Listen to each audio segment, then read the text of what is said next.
फिलिस्तीन का एक हथियारबंद संगठन पश्चिमी देशों के 5 प्लेन्स को हाईजैक कर लेता है और शुरू हो जाती है एक भयानक लड़ाई।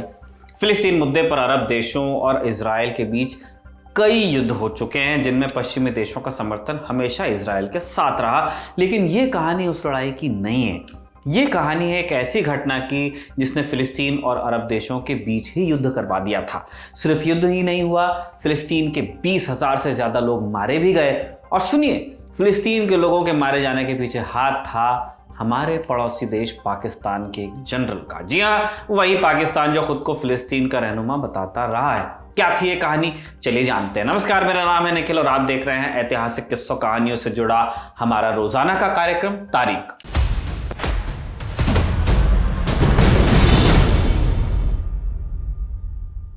शुरुआत करते हैं 6 सितंबर 1970 की तारीख से।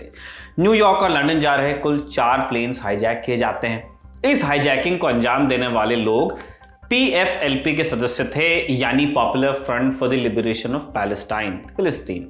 उस दौर का सबसे बड़ा सशस्त्र फिलिस्तीनी संगठन था। इसने न्यूयॉर्क जाने वाली फ्लाइट्स को जबरन जॉर्डन की एक हवाई पट्टी पर उतरवा लिया, जबकि एक प्लेन इजिप्ट की राजधानी काहिरा ले जाया गया।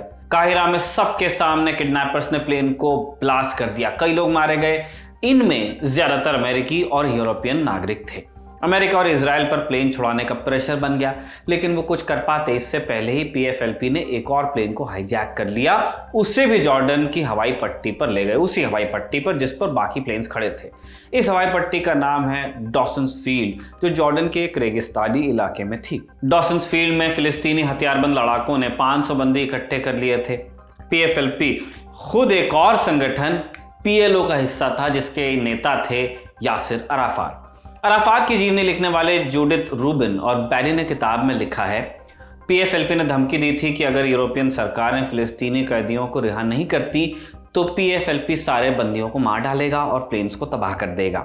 रूबिन और बैरी ये भी लिखते हैं कि इस हाईजैकिंग से PFLP का आत्मविश्वास काफी बढ़ चुका था। वो यहीं तक नहीं रुके, उन्होंने जॉर्डन के एक शहर इरबिद पर भी कब्जा कर लिया और PLO के नेता यासिर अराफात ने मौका देखकर इरबिद को आजाद घोषित कर दिया। ये जॉर्डन के खिलाफ सीधी लड़ाई की घोषणा थी, लेकिन जॉर्डन इस युद्ध में आता इससे पहले एक और अरब देश इस युद्ध में शरीक हुआ और वो देश था सीरिया। सीरिया क्यों? दरअसल फिलिस्तीनी लड़ाकों ने सीरिया में घुसकर उनके तकरीबन 100 से 200 सोवियत T-34 टैंक्स पर कब्जा कर लिया था, T-34। इन टैंक्स का इस्तेमाल उन्होंने जॉर्डन के खिलाफ शुरू किया। इतना सब कुछ होने के बावजूद जॉर्डन के शाह हुसैन बिन तलाल शांत रहे। जॉर्डन फिलिस्तीन का समर्थक था, ऐसे में वो खुद फिलिस्तीनियों पर हमला नहीं करना चाह रहे थे, इसलिए शाह खामोश रहे। लेकिन जब फिलिस्तीनी लड़ाकों ने जॉर्डन के इलाकों पर कब्जा करना शुरू कर दिया, शाह हुसैन कड़ा कदम उठाने को मजबूर हो गए। क्या था ये कड़ा कदम? शाह हुसैन ने अपने एक दोस्त को फोन मिलाया। फोन उठाया जियाउल हक ने। जिया उन दिनों महज एक ब्रिगेडियर हुआ करते थे। वैसे जिया का इस लड़ाई में क्या रोल था, ये जानने के लिए आपको थोड़ा पीछे चलना होगा। कुछ देर पहले हमने बताया कि जॉर्डन की हवाई पट्टी फिलिस्तीनियों का गढ़ बन चुकी थी, लेकिन फिलिस्तीन के लोग जॉर्डन में कर क्या रहे थे? दरअसल 1967 में जब इजराइल से युद्ध में अरब देशों की हार हो गई, इन देशों के कुछ इलाकों में इजराइल ने कब्जा किया। इजराइल से गोलन हाइट्स, जॉर्डन से वेस्ट बैंक और इजिप्ट से साइनाई पेनिनसुला। ऐसा होते ही इन इलाकों में रहने वाले फिलिस्तीनी नागरिकों ने दूसरे देशों की शरण लेनी शुरू कर दी। ज्यादातर फिलिस्तीनियों ने भागकर जॉर्डन के ईस्ट बैंक में पनाह ली। जिन प्लेन हाईजैकिंग का जिक्र हमने किया, उनमें से एक प्लेन में डेविड राब बैठे हुए थे। डेविड ने बाद में इस घटना पर एक किताब लिखी, टेरर इन ब्लैक सितंबर। राब इस घटना के कारकों के बारे में जिक्र करते हुए कहते हैं, 1967 युद्ध के बाद लगभग 2 लाख फिलिस्तीनी, जो वेस्ट बैंक की मुख्य आबादी थी, भागकर ईस्ट बैंक गई या विस्थापित हुई कहना चाहिए। 1967 के युद्ध का फिलिस्तीनियों पर गहरा असर हुआ। उन्हें लगने लगा कि अरब देशों से उम्मीद रखने का फायदा नहीं। जॉर्डन के बादशाह हुसैन बिन तलाल का भी रुख ऊपर नीचे लग रहा था। वो इजराइल से छुटकारा तो चाहते थे, मगर फिलिस्तीन को भी ज्यादा ताकत नहीं देना चाह रहे थे। इस बात से गुस्साए फिलिस्तीनी संगठन जैसे popular front for the liberation of फिलिस्तीन और फतह ने अपना संघर्ष तेज कर दिया और वो खुद हथियार उठाकर खड़े हो गए। 1968 में फिलिस्तीन के सभी संगठनों ने मिलकर एक नया संगठन बनाया, फिलिस्तीन लिबरेशन ऑर्गेनाइजेशन, PLO। PLO का हेडक्वार्टर जॉर्डन की राजधानी अम्मान में स्थापित किया गया। अब यह संगठन मुख्यतः इजराइल से ही लड़ने के लिए बना था, लेकिन शाह के नरम रुख से नाराज होकर उन्होंने जॉर्डन को भी टारगेट करना शुरू किया। इस घटनाक्रम में एक बड़ा पड़ाव आया 1969 में। हुआ यूं कि 1969 में इजिप्ट ने अपने इलाके वापस लेने के लिए इजराइल पर हमला किया। बीच बचाव के लिए यूएस आया, जो इजराइल और इजिप्ट के बीच एक समझौता कराने में सफल भी हुआ। राष्ट्रपति निक्सन 7 अगस्त 1970 के दिन इजिप्ट और इजराइल में सीज फायर करवाते हैं। इससे पीएलओ भड़क जाता है। उन्हें लगता है कि अब सारे देश इजराइल से हाथ मिला लेंगे और इसी गुस्से में पीएलओ के फिदायीन हमलावरों ने जॉर्डन में हमले तेज किए, क्योंकि वही उनका गढ़ था। इन हमलों के बावजूद पीएलओ को कोई नुकसान खास हुआ नहीं, लेकिन हुआ क्या कि पीएलओ ने एक हद पार कर दी। क्या किया? 1 सितंबर 1970 की तारीख थी। जॉर्डन के बादशाह हुसैन अपनी बेटी से मिलने एयरपोर्ट जा रहे थे। इस दौरान हुसैन पर हमला हो गया। यह हमला पीएफएलपी ने किया था और इस हमले के बाद शाह हुसैन का गुस्सा वैसा ही था जैसा जख्मी शेर का होता है कि यहाँ आप रह रहे हैं, मैं टॉलरेट भी कर रहा हूँ और मुझे पे हमला कर दिया। हुसैन ने यासिर अराफात को पीएलओ को काबू में रखने की चेतावनी दी, लेकिन असर नहीं हुआ। पीएलओ के लड़ाके हमला करते रहे।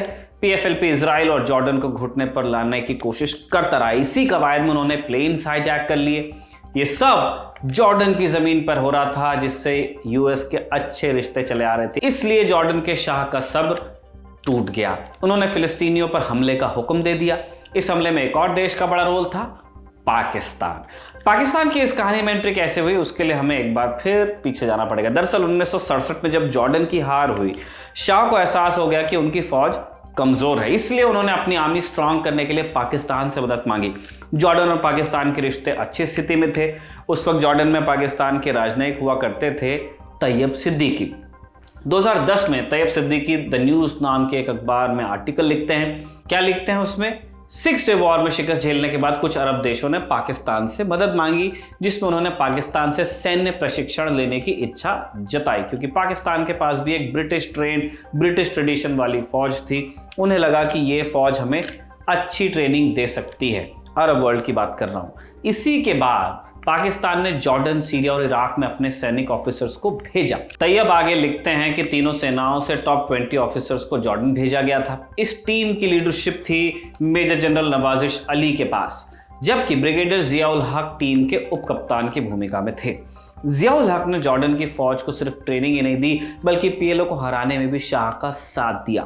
प्लेन किडनैपिंग और जॉर्डन के शहरों पर कब्जे के बाद जब हालात बहुत बिगड़ गए, शाह ने जियाउल हक को तलब किया, सूरत हाल से वाकिफ करवाया, फिर गुजारिश की कि वो एक बार मौके पर जाकर जायजा ले आएं और क्या कदम उठाने चाहिए इसके लिए एडवाइस करें। जिया ने हालात का जायजा लेने के बाद शाह को बताया कि इस स्थिति में बिना किसी बाहरी मदद के जॉर्डन की फौज ही काबू कर लेगी इस हालात को।